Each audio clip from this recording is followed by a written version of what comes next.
Dari penggemukan bandar, jadi bandar, jadi jagal, jualan daging.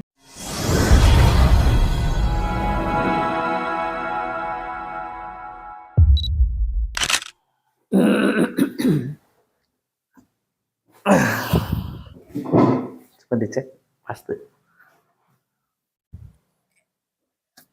Pas. Oke. Bismillah, Assalamualaikum warahmatullahi wabarakatuh. Waalaikumsalam warahmatullahi wabarakatuh. Ya, alhamdulillah. Sekarang di ruangan baru, mudah-mudahan ini bisa terus-terusan syuting di sini ya, diizinkan. Amin. Dan malam ini alhamdulillah ada yang spesial nih, ada Ustadz Aos Firdaus Malisi.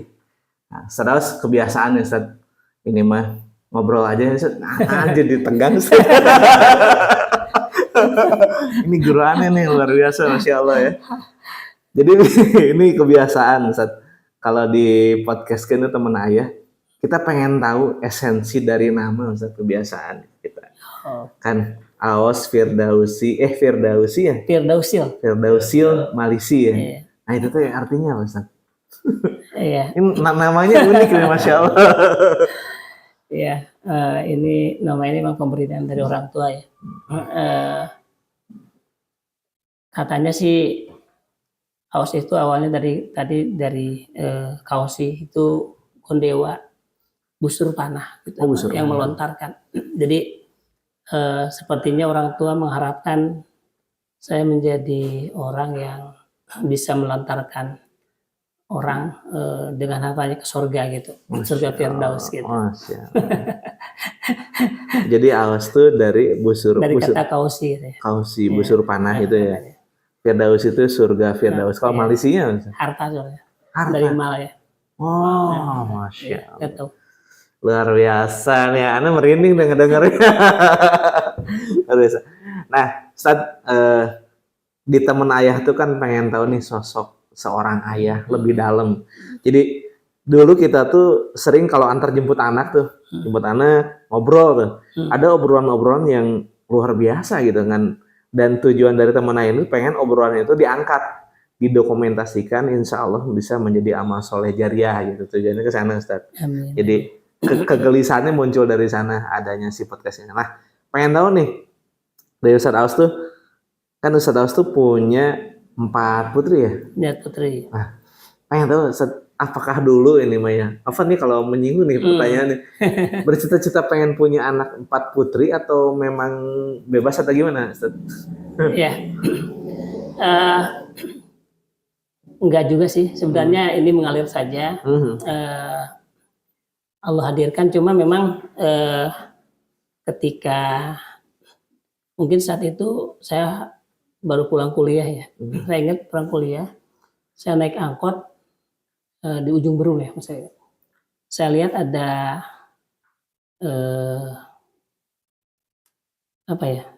penumpang. Dia bawa buku Anida. Nah, dan di buku itu kayak dulu tuh kan ada Sabili, ada Nida, ada macam-macam. Salah satunya itu yang di covernya itu dulu itu ada seorang anak yang lucu itu. Dan spontan saya tergerak, kemudian ya Allah, jika Engkau karuniai anak, maka aku ingin anak itu adalah seorang akhwat gitu ya, seorang perempuan. Itu yang itu tuh. Dan alhamdulillah ternyata kemudian Allah memberikan secara beruntun 4 gitu. Ya, itu satu sebuah kebahagiaan gitu. Itu aja sih sebenarnya. Jadi pangkasepnya di rumah itu. Ada saingan nih, Masya Allah ya. Pang solehna. Semuanya soleh. Gitu. Nah, yang paling besar itu kan udah menikah ya, alhamdulillah. Nah, rasanya gimana sih punya menantu laki-laki tuh? Apa ya? Saya punya teman diskusi gitu ya. Teman diskusi gini. Karena memang gini, pertama juga saya juga sadar bahwa saya seorang laki-laki yang mungkin kalau diskusi kelaki-lakian kita tidak punya teman lah gitu di rumah gitu, sehingga ketika hadir tadi mantu gitu ya, ini menjadi satu kebahagiaan tersendiri. Kita bisa berdiskusi dan bagi saya seolah-olah dia teman ya. Kita berdiskusi tidak ada jarak. Nah, cuma yang kemudian menjadi satu tantangan adalah ketika saya harus menemukan tadi laki-laki yang bisa kelak kemudian diajak diskusi, itu yang menjadi tantangan gitu. Luar biasa, berarti nanti ada 3 lagi ya, Insya Allah. Cucu baru 1 ya? Baru 1. Laki-laki ya? Laki-laki. Masya Allah. Ini kayak cucu laki-laki semua. Insya Allah. Nah, Ustaz, selain ada kegiatan di sini nih, Ustaz, ada apa lebih fokus di apa ya, percetakan atau apa sih Ustaz, Aus Quran itu? Iya. Ya perjalanan awalnya sih dari percetakan ya. Percetakan, tapi hari ini kemudian sedikit lari ke penerbitan. Walaupun barangkali ini sudah di ujung-ujung apa ya masa ininya ya untuk penerbitan gitu. Iya. Ya salah satunya itu Aus Quran. Sebenarnya kalau Aus Quran itu sederhana aja ya. Aus Quran ini ya qadarullah, sebenarnya ini sebuah perjalanan yang kalau dibilang mungkin boleh dibilang tidak sengaja atau boleh dibilang ya mungkin ya saya sih lebih melihat ini karena ide ini lahir ya karena Allah menuntun prosesnya seperti itu. Karena sebelumnya sih saya main itu di percetakan awalnya. Dulu kita sering tender kita ada yang ngambil kerjaan dari pemerintah, juga dari perusahaan-perusahaan swasta dulu ya. Setelah dijalani kemudian kita harus memilih dan memilah ya, di tahun 2013 akhirnya kita putuskan untuk tidak melakukannya lagi. Qadarullah dalam prosesnya ada hal yang sangat berharga yang kemudian seringkali terkorbankan, itu waktu. Ya waktu kita tidak bisa kendalikan karena orang memutuskan startnya dan orang sudah membatasi akhirnya. Kita bermain dalam 2 rentang itu, yang itu kemudian harus konsekuensinya adalah kita kehilangan banyak waktu. Itu ya, akhirnya kemudian 2013 kita akhiri dan kita mencoba membuat tadi, saya ingin menentukan startnya saya yang nentuin dan akhirnya saya yang menentuin, sehingga saya bisa mendapatkan waktu yang lebih banyak. Nah sebelum ke penerbit nih, mundur sedikit nih. Dulu sempat bisnis atau kerja dulu sih saat dulunya? Saya habis kuliah tuh. Kuliah di mana, di UIN ya? Saya kuliah di Unpad. Saya dulu di teknologi pertanian. Oh pertanian. Jatinangor berarti? Di Jatinangor. Dari pertanian jadi penerbitan. Ini menarik nih. Iya. Sejak lulus memang kami tidak pernah merasakan kerja lah, kalau dibilang kerja secara formal. Seminggu pertama setelah lulus kita diterima dulu itu ada grupnya Gajah Tunggal. Tapi saya harus pergi ke Lampung, akhirnya tidak saya ambil. Lalu kemudian saya coba lagi ini ngelamar lah. Tuh, yang kedua itu di kebun sawit. Saya harus pergi ke Kalimantan. Tapi memang jadi saya nggak pernah kerja. Cuman memang ketika kita kuliah ya kita kerja part time gitu ya. Jadi dulu waktu kuliah kita di perusahaan riset pasar, gabung, pernah menjadi mulai dari interviewer, back checker, lalu kemudian terakhir itu jadi team leader. Jadi kerja itu yang benar tuh itu barangkali ya. Setelah itu kita tidak kerja, kita juga sama bukan teman-teman ya, dosen kami membuat beberapa kegiatan riset dan bisnis. Salah satunya dulu kami itu pernah buka sutra. Jadi perkebunan untuk ini sutra murbei kayak gitu. Kain sutra. Jadi kokon. Oh. Kokon sampai kokonnya nanti baru dijual. terus di penggemukan sapi, itu yang kita jalani dulu. Jadi sebenarnya, tapi memang saya main di sapi itu bukan yang pertama kali gitu. Pertama karena tahun saya masuk kuliah, tahun pertama ya kami juga udah bisnis sapi gitu.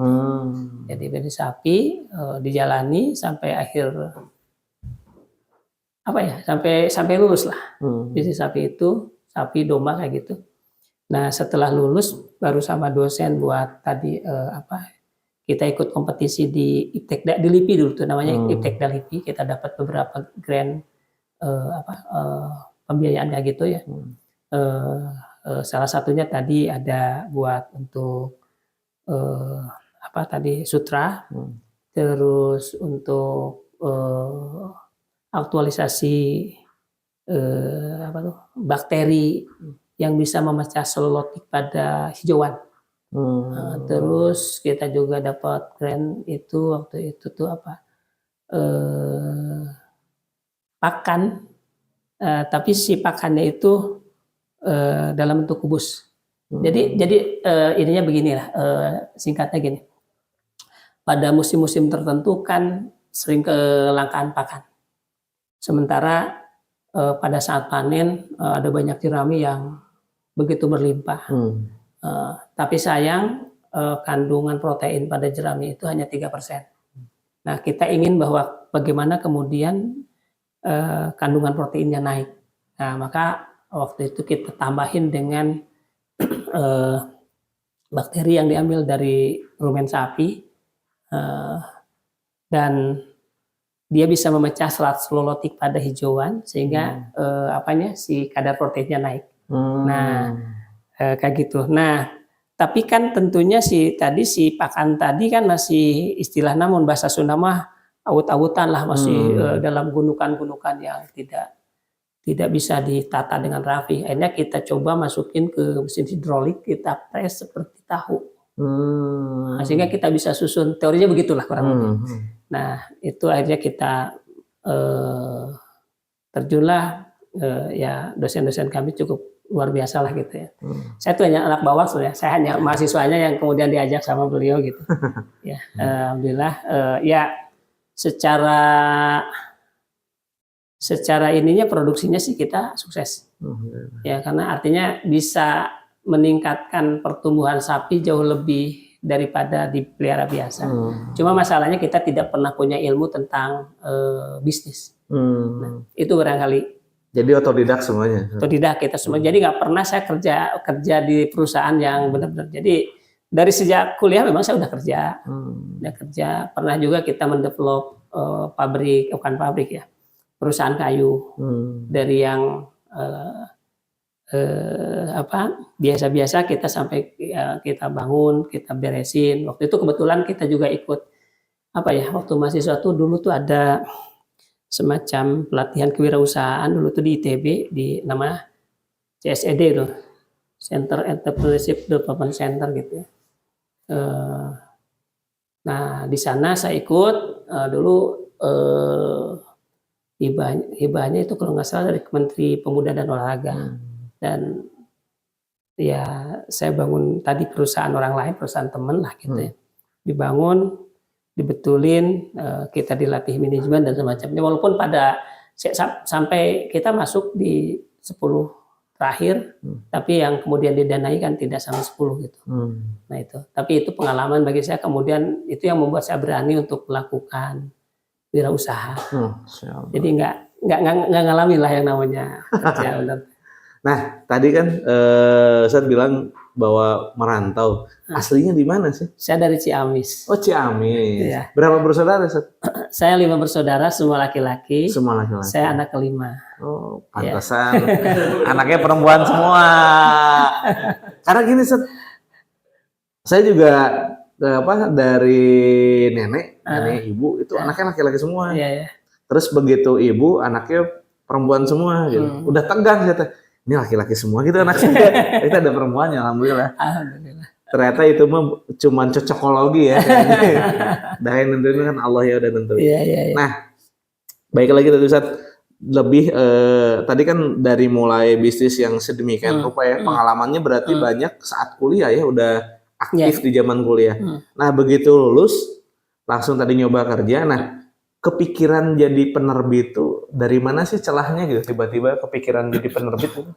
Jadi gini, awalnya tadi kan saya main di Sapi. Sapi itu pada saat dijual ke pasar ternyata nggak mudah. Pertama ternyata pasar itu tidak menerima seluruh sapi, artinya bobotnya sapi yang laku sama jagal itu ada bobot tertentu. Oh, ada kualifikasinya. Kenapa? Karena jagal itu sendiri sudah punya langganan di pasar-pasar. Yang jelas dia tiap hari laku dagingnya segini. Ya. Pasar juga sama kan, punya pelanggan yang. Nah jadi ternyata yang saya rasakan ya tadi tanpa ilmu itu ya, pokoknya saya ngegemukin sapi yang penting gemuk, pas mau ditawarin wah nggak cocok Pak ini, bisa jadi kekecilan, bisa jadi kebesaran. Jadi ada bobot tertentu sebenarnya yang dibutuhkan oleh pasar, oleh jagal. Terus juga yang masalah berikutnya adalah bukan hanya tadi dari bobot, tapi dari tadi jenis sapinya sendiri, ada sapi-sapi yang tadi lebih kualitas dagingnya atau penampakannya ternyata beda dengan yang saya lakukan sebelumnya. Itu kita kan jualannya untuk kurban ya, kurban kan tampang dan macam-macam. Nah, ketika kemudian kita kesulitan pasar, kita berpikir kalau begitu karena saya tidak bisa, kalau saya jual ke jagal juga tadi tidak mudah untuk masuk, pembayaran juga tidak cash, akhirnya kita tidak ingin ambil resiko kehilangan cash kan. Makanya kemudian akhirnya saya jadi jagal. Jadi jagal, saya jagal dulu ada guru yang nyembelihnya Ustaz. Iya, nyembelih ngalamin. Pesan kurban kemarin jago banget nih. Ngalamin. Jadi dulu tuh ada saya dikenalin oleh seorang ustadz namanya Haji Muhlis, dia guru saya di Jalan Budi 50. Di sana. Jalan Budi ini Cimahi. Iya. Sukaraja, Bandung lah. Oh iya, maksudnya Jalan Budi Bandung ya. Administrasi. Nah, saya di sana saya berpikir bahwa ketika saya jadi jagal masalah akan selesai. Tapi justru masalah itu jauh semakin lebih kompleks. Nah, hanya saya jadi jagal di sana. Ternyata setelah jadi jagal, sapi kita juga jumlahnya terbatas. Kita jadi jagal, harus dianterin ke pasar-pasar. Nah, orang pasar juga akan nuntut, nggak bisa cuma sekali-kali ngirim gitu, berarti harus continue ngirimnya. Akhirnya yang saya karena jadi jagal, dari penggemukan kita terbatas, akhirnya saya harus jadi bandar. Ya, nah jadi bandar kita ngambil dari beberapa pedagang sapi, ya masalah jadi kompleks gitu ya. Nah ternyata biasanya nyembelih itu sebelum pada Isya ini kita udah nyembelih. Oh malam nih. Malam. Ya, sebelum jam 12 sudah harus diantarin ke pasar-pasar. Saya udah mulai pulang. Nah, itu luar biasa itu ya, tantangannya luar biasa. Ternyata ketika pasar itu dia tidak bayar cash. Saya harus ngambil uangnya besok sebelum jam 12. Jika saya tidak bisa ngambil pada hari itu, maka itu sudah hilang. Artinya besoknya tetap kita harus ngirim dan belum tentu kita juga dapat bayaran. Itulah yang kemudian akhirnya membuat uang itu jadi tersendat. Belum lagi tadi selain dari barang yang nggak laku sebagian atau perilaku dari dagang. Nah itulah yang kemudian saya tahu bahwa inilah barangkali kenapa Rasul mengatakan bahwa pasar itu sarul bakoa. Jelek-jeleknya itu ternyata perilaku itu saya baru paham itu. Ya akhirnya ya, tapi karena waktu itu memang masih muda, terus belum nikah waktu itu tuh jadi jagal TO udah nikah. Sudah nikah. Akhirnya karena barang saya juga tadi tidak cash, akhirnya kita ngambil lapak di Pasar Baru.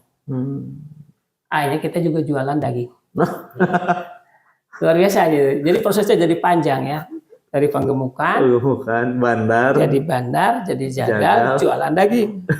Nah, kita lupa bahwa kita tuh punya keterbatasan kemampuan, kesehatan, waktu dan semacamnya. Tapi lagi-lagi tidak semua restoran atau kafe itu juga bayar cash. Kontrabon biasanya. Iya, kontrabon. Itulah yang membuat kemudian akhirnya uang kita tuh tercecer. Dari mulai tadi penggemukan. Padahal kalau penggemukan saya juga harus ngambil bakalan itu dari Jawa Tengah. Saya belanja ke pasar, ke Wonosobo, ke Bumi Ayu, Persimantoro, ngambil sapi gitu. Jadi satu kerja tuh dari A sampai Z. Nah, prosesnya dan ya qadarullah tadi secara keilmuan kita banyak yang kita juga tidak begitu paham. Cuma kita merasa bahwa kita pernah belajar, kita sangka bahwa belajar di perguruan tinggi itu adalah ilmu bisnis, ternyata berbeda. Nah, akhirnya kemudian kami runtuh, kami harus bangkrut. Ya bangkrut. Itu tahun berapa sih?